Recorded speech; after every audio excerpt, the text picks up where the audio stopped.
From trash talk to disrespectful antics, MMA is no stranger to fighters who let their emotions take over, both inside and outside the octagon. So, here are some of the most memorable moments of instant karma in MMA history. Michael Bisping versus Jorge Rivera at UFC 127 was an emotional clash. The fight itself had a lot of drama before the fighters even stepped into the octagon. Bisping was known for his trash talk and fiery personality. Leading up to the fight, he had been mocking Rivera. The insults weren't just light-hearted jokes, but personal attacks that got under Rivera's skin. Many people were excited to see if Rivera could shut Bisping up with his fists. When they finally fought, Bisping won convincingly by technical knockout. However, the victory did not feel like a win for many. Right after the fight, Bisping allegedly spit toward Rivera's corner. This act was seen by fans as disrespectful and unsportsmanlike. Although Bisping had his hand raised, he lost respect in the eyes of many. His behavior overshadowed his victory, and people criticized him for letting emotions get the better of him. Gabriel Gonzaga's fight against Mirko Cro Cop at UFC 70 was memorable because it was a classic case of karma in MMA. Cro Cop was a feared striker known for his head kicks. He had a famous saying that went, "Right leg hospital, left leg cemetery," meaning if he kicked you with either leg, you were in trouble. Everyone expected Cro Cop to win and land one of his devastating head kicks on Gonzaga. But what happened next shocked the world. Gonzaga not only beat Cro Cop, but knocked him out with a head kick of his own. The irony of the situation was hard to miss. The man known for his kicks got knocked out by the very move he was famous for. Cro Cop was left unconscious on the canvas, and his aura of invincibility was shattered. It was a humbling moment for the MMA legend. When Anderson Silva faced Chris Weidman at UFC 162, it felt like Silva was untouchable. Silva was the UFC middleweight champion, and he had defended his belt numerous times. He was known not only for his skill, but also for his tendency to toy with his opponents. During the fight with Weidman, Silva began his usual antics. He dropped his hands, mocked Weidman's strikes, and acted like he couldn't be touched. Silva was trying to get into Weidman's head, but it backfired. Instead of being intimidated, Weidman stayed focused and threw a punch that caught Silva right on the chin. Silva, still showboating, didn't have his hands up to defend, and the punch knocked him out cold. Chael Sonnen was never short on words when it came to Anderson Silva. In the lead-up to their fight at UFC 117, Sonnen insulted Silva every chance he got.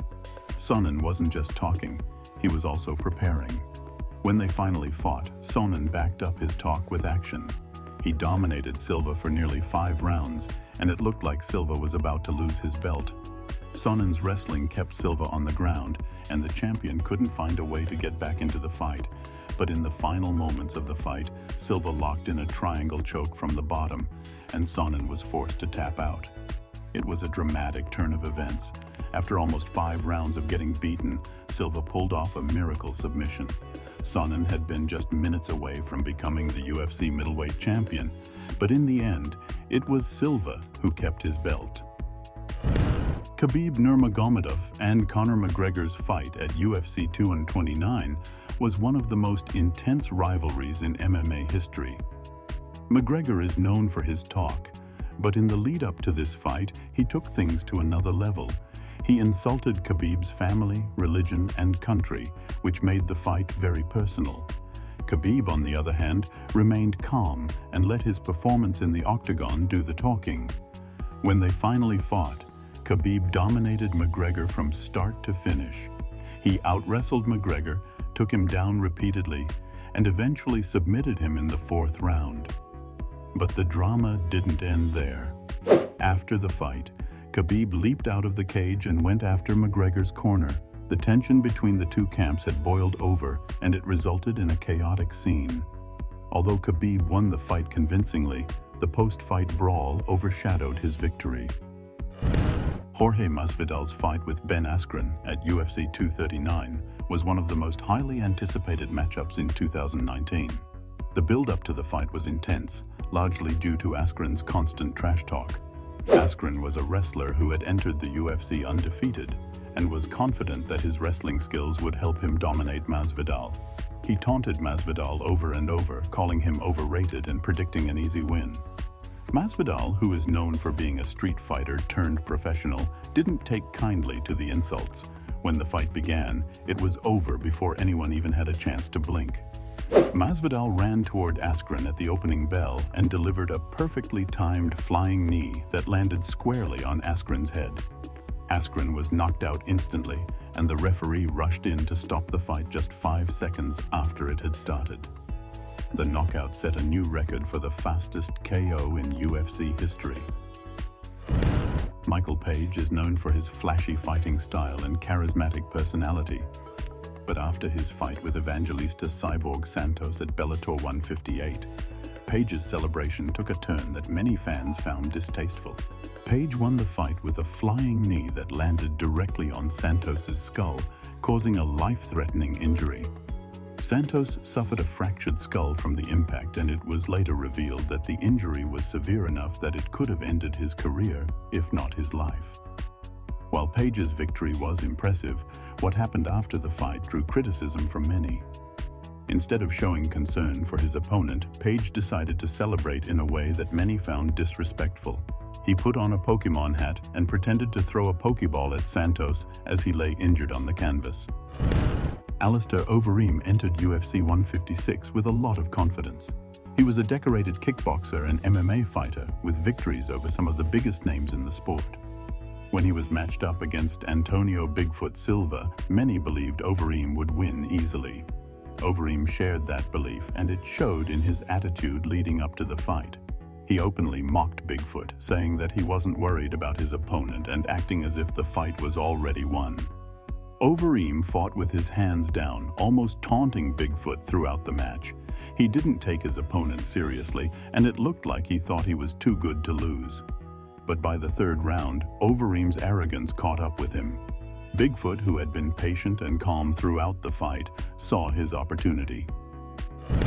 Paul Daley's fight with Josh Koscheck at UFC 113 was a controversial one, but it wasn't because of the fight itself. The bad blood between the two fighters started before they even stepped into the octagon.